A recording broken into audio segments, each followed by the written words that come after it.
आपकी दुर्गति का कारण है। एक कर्मेंद्रियों के द्वारा ऐसे आचरण कराती है जिन्हें पापाचरण कहते हैं। एक है रसेंद्री, कितना भी इस दुष्ट को भोग दे दो ये कभी तृप्त ही नहीं होती। ये खाना है, ये पीना है, ये पाना है, बार बार। रसेंद्री ये चंचल बने। नेत्रेंद्री ये देखना है। उपासक ये नहीं समझ पा रहा कि इंद्रियां हमें ठग रही हैं। वो समझ रहा है इनमें सुख है। मेरे जीवन का लक्ष्य क्या है वो ये नहीं समझ पा रहा। सुख कहाँ है ये नहीं समझ पा रहा। घ्राणेन्द्री को वो सुगंध की तरफ खींच रही। श्रवणेन्द्री मनमानी बातें सुनने के लिए खींच रही। त्वगेन्द्री स्पर्श काम सुख के लिए तड़प रही। ये इंद्रियों की जो मांग है वो आपकी मांग नहीं है। आप इनमें जितनी तन्मयता करके इनकी मांग को सही मानते रहेंगे तब तक आपकी आंतरिक दुर्गति रुकने वाली नहीं। समझ लीजिए ना, मनमानी भोग भोग रहा है वो अभागी है। कैसी कैसी वृत्ति उपासक के अंदर है। सुनहु उमाते लोग अभागी, हरितज होय विषय अनुरागी। हे उमा, वो बड़े अभागी हैं जिनके जीवन में हरि नाम नहीं है, हरि लीला कथा नहीं है, हरि चरणों से प्रीति नहीं है और विषयों से प्रीति है। सुनो उमा ते लोग अभागी, हरितज होय विषय अनुरागी। हरितज होय विषय अनुरागी, वो अभागी है, आप अभागी नहीं है। भगवत मार्ग के पथिक इस बात को समझें कि हमारी इंद्रियां जो भोगों की मांग कर रही हैं उनका मांग पूरी हो जाना बड़े भाग्य की बात है। नहीं, ये अभागी का लक्षण है। हम मांगे और ना मिले और प्रभु के मार्ग में हमारी उन्नति हो, ये भाग्यशाली का लक्षण है। ये इंद्रियों की विलासता मन के साथ कितना भी आप कर लो कभी पूरी होने वाली नहीं। जब तक आप अपने देह को स्त्री या पुरुष मानते हैं, इंद्रियों को मन को अपना मानते हैं, भोगों को सुख मानते हैं, तो आप कुछ नहीं हैं। विश्वास कीजिए, कब तक हरि गुरु तुम्हारी इन इंद्रियों को तृप्त करने के लिए मनमानी खिलौने देते रहेंगे। हर तुम्हारी सोच को काल नष्ट कर देगा। इस सोच को यदि अविनाशी बना लोगे तो तुम अविनाशी हो, तुम अविनाशी परम पद के अधिकारी हो जाओगे। बहुत सावधान। श्रीधाम वृंदावन का आश्रय और वास मिलने पर यदि आपको सौभाग्य नहीं लग रहा, भगवत मार्ग में चलने पर आपकी रुचि नहीं बन रही, आपको संसार प्रिय लग रहा है, तो आप सोच लीजिए कि आपकी दुर्दशा कितनी बड़ी है और आगे क्या होगी। आज समझाने के लिए हरि गुरु तुम्हें प्रयासरत है। जब बच्चा खिलौने के लिए हठ ही कर लेता है, नहीं मुझे चाहिए ही, तो वही पैसा खर्च करके पिता खिलौना दे देता है। लेकिन अगर खिलौनों का हठ न करता तो गोद में बैठा लेता। कब तक खेलते रहोगे इन खिलौनों से? ना ये खिलौने रहेंगे ना खेलने वाला तुम्हारा शरीर रहेगा। इसलिए सावधान। श्रीपाद प्रबोधानंद जी महाराज कह रहे हैं, वृंदारण्ये चर अचर दृक् पश्य श्री वृंदावनम। ये वृंदावन वासी को भजन के लिए कोई प्रयास नहीं करना पड़ता। स्वाभाविक भजन हो रहा है, पर आपकी महत्व बुद्धि नहीं है। महत्व बुद्धि भोगों में है, शरीर में है। सौभाग्य है कि तुम्हें कोई प्यार ना करे। ये बात हमारी समझ लीजिए, नहीं समझ में आएगी। सौभाग्य है कि तुम्हें कोई प्यार न करे, दुर्भाग्य है कि भगवान से विमुख कोई हमसे प्यार करे। धिक्कार है हमारे भाग्य को यदि प्रभु के सिवा कोई हमें प्यार करे। ये बात नहीं सबकी समझ में आएगी। प्राकृतिक देह को मैं मानने वाला यही चाहता है कि मुझे कोई प्यार करे। कौन प्यार करे? हरि गुरु से बढ़कर कोई अहेतुकी प्यार करने वाला होता है, और वो प्यार कर रहे हैं, तुम्हें प्यार समझ में नहीं आ रहा।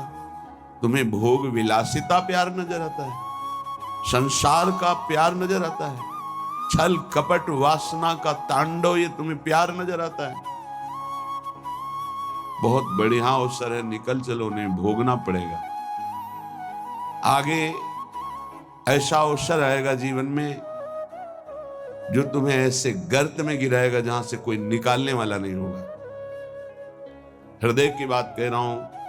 आज हाथ जोड़ के प्यार से, शासन से, हर तरह से आपको भगवान प्रेरित करके निकाल रहे हैं। इस दलदल से निकल चलो।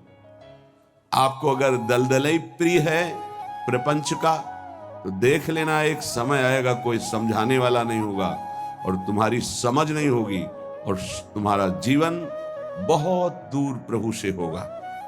विश्वास करो हमारी बात को। अभी अवसर है, निकल चलो। अभी तुम्हें हरि गुरु की बातें अच्छी नहीं लगती, अभी तुम्हें हरि गुरु का प्यार नहीं समझ में आ रहा, तुम्हें ऐसा लगता है कोई हमारे शरीर का प्यार करे तो वो हमारा प्यारा, इंद्रियों का दुलार करे सो हमारा प्यारा, हमारे मन के अनुकूल चलने वाला मिले तो सच्ची मानिए सारी बातें हरि से पूर्ण होती। अगर कोई तुम्हें प्यार करता है, हाँ, तो नाटक करता है प्यार का, वो तुम्हारा शोषण करना चाहता है इसलिए प्यार करता है।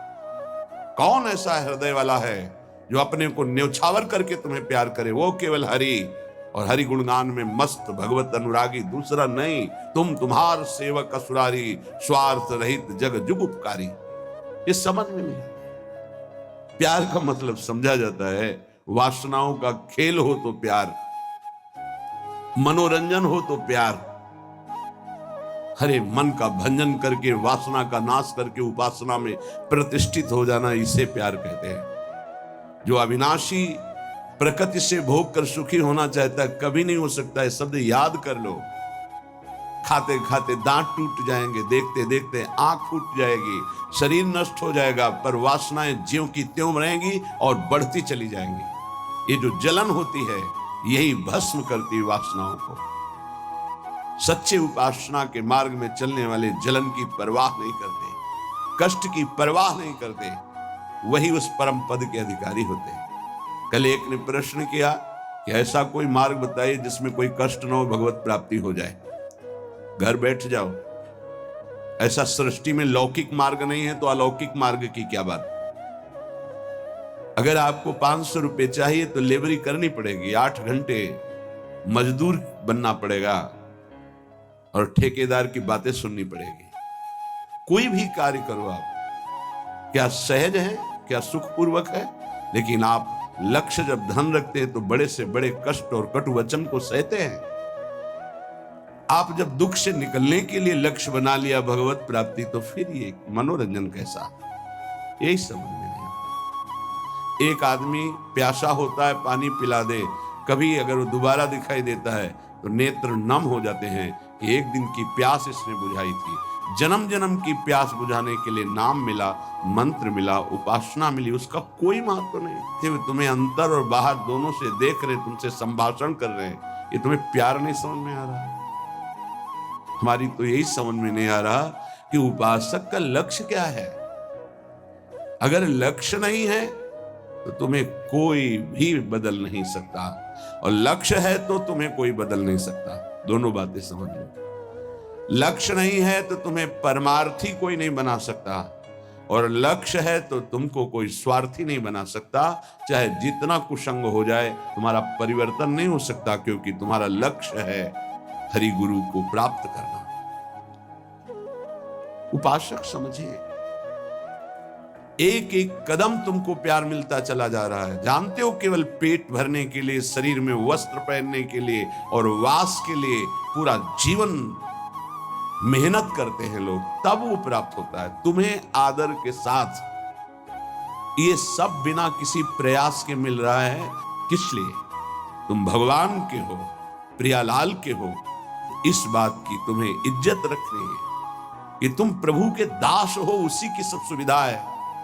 अगर दासत्व विषयों का रखोगे तो छल कर रहे हो हमारे प्रभु के साथ। ये छल तुम्हारे हृदय को ताप पहुंचा देगा, ऐसा ताप जो कहीं शांति नहीं मिलेगी। समझ में नहीं आता। मेरे प्रभु उतरते चले जाते हैं, झुकते चले जाते हैं आपको उठाने के लिए। आप ऐंठते चले जाते हैं कि आप कुछ हैं, भोगना पड़ेगा आपको आगे। शब्द याद कर लीजिए, आगे आपको प्रतिकूलता ऐसे घेरेगी कि फिर कोई बचाने वाला दिखाई नहीं देगा, वो आप क्लेशित होंगे। इसलिए सावधान हो जाइए, परिस्थिति को सहना सीखिए। सहत सहत बाढ़े भगत गृह तन गुरु हितगार। जो सहनशील है वही महात्मा होता है, जो सहनशील है वही प्रेम रस का अधिकारी बनता है, जो सहनशील है वही प्रियाजू का कृपा पात्र बनता है। प्रियाजू कृपा पे कृपा करती चली जा रही है, संसार समुद्र से निकाल करके अपने महल में रखकर अद्भुत सुख दे रही। यहां जानते हो भजन का स्वरूप क्या है? रहना ही भजन हो जाता है, पर रह कहां पा रहे हो? यहां तन यहां रह रहा है मन विषयों में, मन नाना प्रकार की कामनाओं की पूर्ति में। क्या वृंदावन वास हो रहा है? ये वनवास है। वृंदारण्ये चर अचर दृक् पश्य वृंदावन श्री। जिह्वे वृंदावन गुणगान कीर्त श्रोत्र गृह्यान। वृंदाटव्या भज परिमल घ्राण गात्र त्वमस्मिन्। वृंदारण्ये लुठत पुलकितम कृष्णो केलिस्थलीषु। यह है भजन वृंदावन का।